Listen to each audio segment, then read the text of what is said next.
All right, let's get into it. Can you believe one actor played Napoleon Bonaparte and also the scariest high school disciplinarian of the 1980s? Meet James Tolkan, the man who turned towards slackers into lifestyle warning.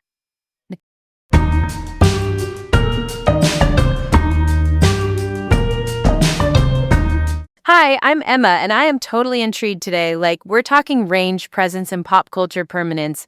Buckle up. So, picture this, James Stewart Tolkan. Born in the 1930s up in Calumet, Michigan, he worked for decades on screens big and small. You know him as Mr. Strickland in Back to the Future, the vice principal who could wither a rebel with one glare, and you know him as Commander Stinger in Top Gun, barking at pilots and basically keeping the Navy from spontaneously combusting. He passed away in 2026 at 94, and the legacy is still loud. Let me set the scene. Years ago, I'm at this film festival, small theater, big vibes.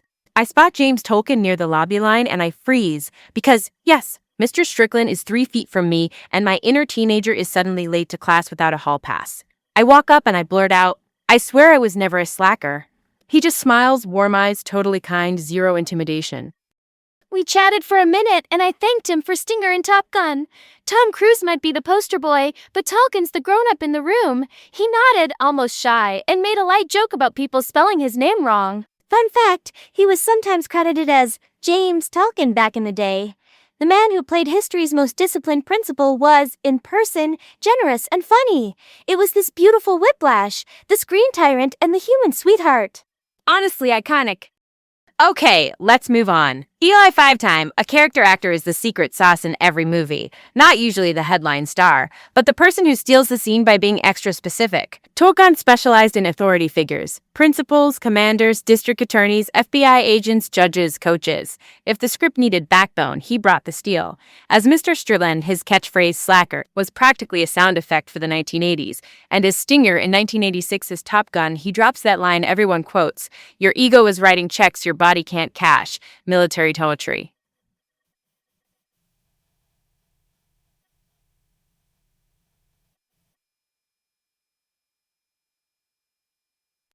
Let's unwrap this. His path wasn't linear. After high school ball in the late 1940s, he took a football scholarship at Eastern Arizona College, then joined the Navy during the Korean War era. He served, but a heart condition got him discharged within a year.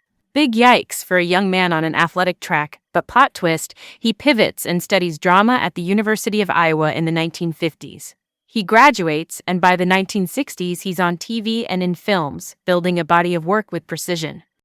Early on, he shows up in Naked City, this gritty 1960s crime show, then makes his film debut in The Three Sisters, an actor studio adaptation of Chekhov. Translation, he entered cinema shoulder to shoulder with heavy stage talent, which stamps you as serious. By the 1970s, he's everywhere. Serpico with Al Pacino, Love and Death with Woody Allen, where Tolkan plays Napoleon and a lookalike 2 roles in one film, that's a flex. And in Independence, he digs into Thomas Paine, the revolutionary writer. Not a uniform or a badge, just intellect. Range on display. Then the 1980s hit. Boom! This is where his pop culture crown gets polished.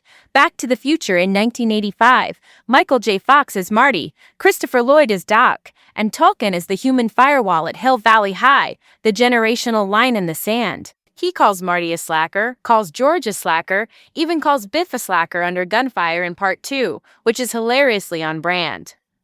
Same decade, Top Gun lands, Tom Cruise's Maverick, and Tolkan's Stinger is the guy keeping the sky from turning into chaos. His presence grounds spectacle, that's why he sticks in your head. Now, he didn't just live in blockbusters. He led the 1988 thriller Viper, a rare leading role, and he did voice work too. He voiced the Bishop in the 1980s anthology Nightmares, and in the 1990s he voiced Commander Hondo in Top Gun video games. Yes, games. That's early cross-platform Sindri before it had a brand deck. He also went repertory mode in the early 2000s with Nero Wolfe, the detective series based on Rex Stout's novels, where he played more than a dozen characters and even directed 2 episodes. That's craft and curiosity. And because the man contained multitudes, he hosted the aviation documentary Wings Thrill of Flight in 1999. Avi nerds rise. Oh, and speaking of drama, let's talk the Back to the Future Part 3 title kerfuffle. In the 1990 Western chapter, Tolkan plays Strickland's 1,885 ancestor. Some sources call him Chief Marshal, others say U.S. Deputy Marshal. The receipts don't match perfectly. My take, it literally does not matter. He strives out in that duster with the same Strickland DNA, stoic, incorruptible, allergic to nonsense. The essence is consistent, and that's the job that matters. If you're still arguing the badge text in 2026, honey, you are missing the performance for the prop. Okay, pause, because longevity is a total vibe here. In 2021, he pops into Expedition, Back to the Future, a docuseries celebrating the films, basically a reunion tour for our collective childhood. In 2024, he appears as himself in Tom Wilson. Humbly super famous, Tom Wilson played Biff, our lovable bully nightmare, so this doc about fame and identity gets chef's kiss contacts from Tolkan's presence. And in 2025, at 94, he even made an uncredited return as Principal Strickland in a fan remake project. That is devotion to fandom and a glow-up for intergenerational nostalgia. Low-key, I love that for all of us. Here's the bigger picture. That early heart condition could have been the end of a dream.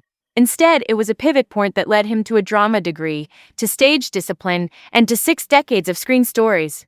His on-screen strictness gave our messy protagonists their boundaries. Without Mr. Strickland, Marty McFly is just chaos on a skateboard. Without Stinger, Maverick is a YouTube fail compilation.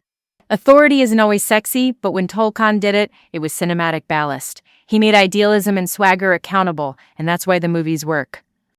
So that's the tea. James Tolkan was more than a memeable glare. He was a craftsman, from Napoleon to Paine to principals and pilots, from network TV to video games to documentaries. The man showed up, did the work, and left footprints all over pop culture.